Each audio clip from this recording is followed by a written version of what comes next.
Les sujets du jour de la revue fiduciaire. Premier sujet de notre JT. EcoScore Textile.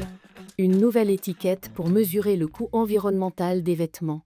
Depuis le 1er octobre, toute entreprise qui commercialise des produits textiles peuvent, sur la base du volontariat, proposer une nouvelle étiquette sur les vêtements pour informer les consommateurs de l'impact écologique des produits. Il s'agit de l'EcoScore Textile français, issu de la loi Climat et Résilience de 2021.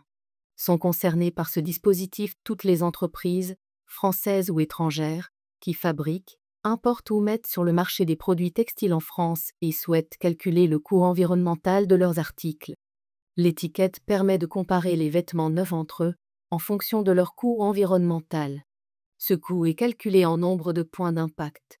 Parmi les critères pris en compte pour le calcul, on retrouve la consommation d'eau ou les autres ressources naturelles utilisées, le mode de transport jusqu'au distributeur final, les possibilités de recyclage ou de réparation du vêtement.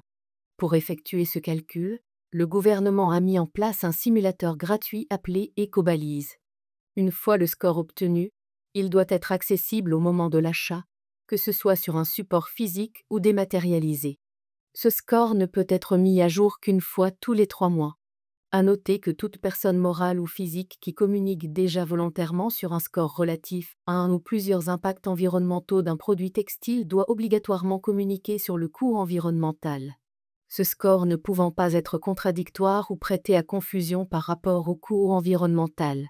À partir du 1er octobre 2026, des tiers comme des associations par exemple pourront, sans l'accord des entreprises concernées, communiquer sur le coût environnemental des produits textiles commercialisés. Deuxième sujet de notre JT. Durée d'un contrôle fiscal. Pour les entreprises industrielles et commerciales ou les contribuables se livrant à une activité non commerciale dont le chiffre d'affaires ne dépasse pas les limites du régime simplifié d'imposition, la durée d'une vérification de comptabilité ne peut pas excéder 3 mois. Une société civile immobilière exerçant une activité de location de locaux nus et ayant opté volontairement pour son assujettissement à l'impôt sur les sociétés peut-elle bénéficier de cette garantie? La réponse est non. L'appréciation de l'activité réelle de l'entreprise s'effectue indépendamment de la catégorie d'imposition. Même si la SCI a opté pour l'IS, son activité reste une activité civile exclue du bénéfice de cette mesure. Troisième sujet de notre JT. Égalité professionnelle femmes-hommes.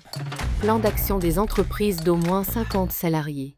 Les entreprises dotées d'une section syndicale doivent engager des négociations sur l'égalité professionnelle entre les femmes et les hommes, tous les 4 ans en présence d'un accord, de méthode, tous les ans en l'absence d'un tel accord.